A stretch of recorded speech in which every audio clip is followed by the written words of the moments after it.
Good day, all. Ira Epstein of Linn and Associates with your metals market update. And this is, I'm putting out actually pretty early because you already know the settlement prices in metal, so I can do that. And they're just about where the market is right now. They're very, very close. Remember, the settlement happens at 12:30 p.m. Central Daylight Time, but the market trades to 4 p.m.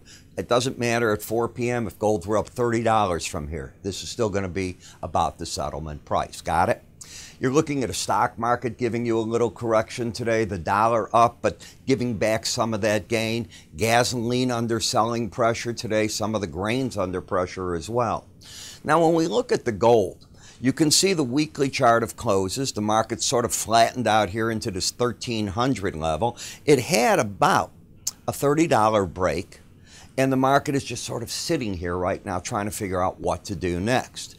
When we go to the daily chart, this is how the bars, each bar represents a full day of trading, obviously, and you've got your high, your low. The open is always the slash to the left, and the close is to the right. When you look at where the swing line is, you're in a very, very critical area.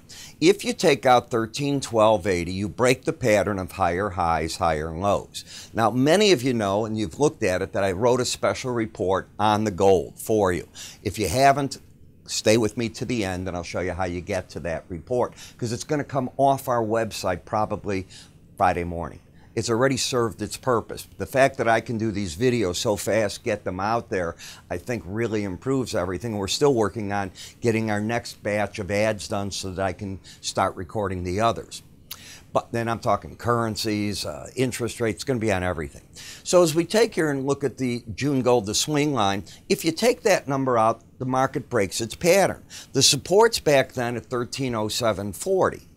That does not mean that the market's bearish if you break that pattern, but it's no longer as bullish as it had been. When we look at the swing line, one of the things I've been pointing out is when the market got up there, I see the first attack of that as a resistance point. And it's certainly done its job. In fact, you got as high as $1330.80, and now you're $14 lower on a settlement basis. And what bothers me right now is momentum.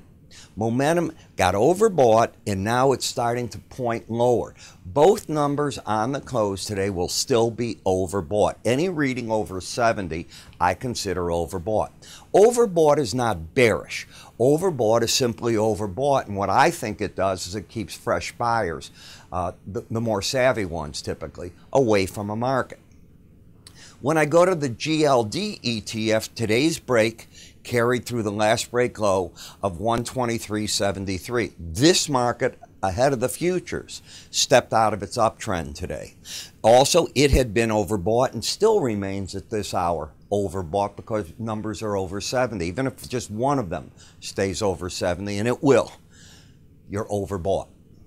When we come to GDX, you can see that you're in overbought territory. You haven't embedded. The market is fighting the battle where we had thought it might when I was putting out this update for you. And just go back with me here and you'll see that Thursday, if the market had gone up, I was looking for that to be the resistance. It turned out to be that. Market played with it, and it's backing off a little.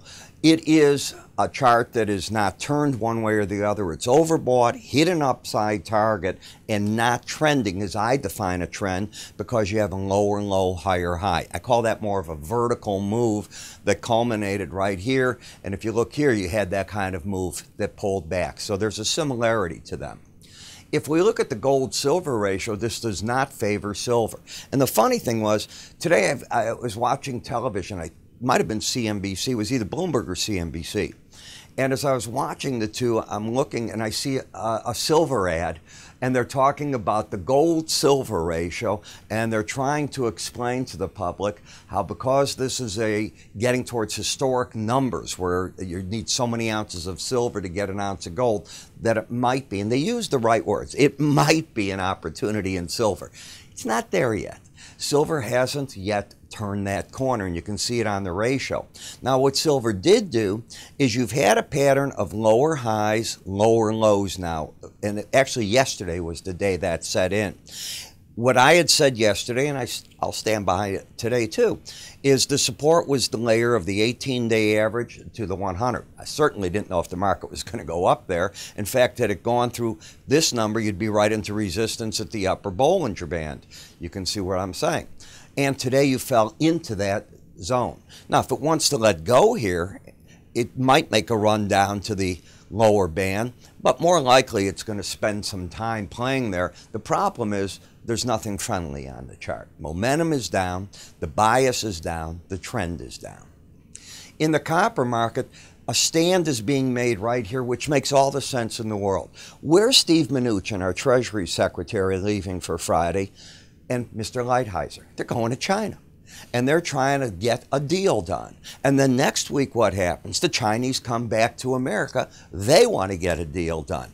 Is that a time to be short the copper? I'll leave that up to you. And what copper did today is now the market, you can almost argue that you can, I haven't seen the settlement exactly, but it might even be higher lows and higher highs out of the downtrend into on the swing line an uptrend potentially, but it's negated because you're still under that 18-day average of closes. The point is this chart is screaming, from my opinion, that this bear move is paused or it's over. In the platinum, you tell me the number you got up to and failed at today. You went right up to that Bollinger Band again. You didn't quite hit it up here. You hit it right here, and boom, you let go.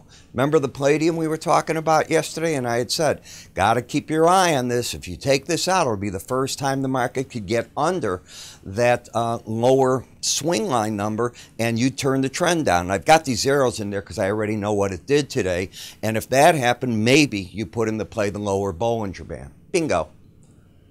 It's exactly where you're at. You are entering an area that, when it reopens tonight, it'll probably be oversold. So be cautious. I think the pros took some money off the table there. But this monster run that the palladium had, where it went up dramatically in price, I'm not saying it can't happen again.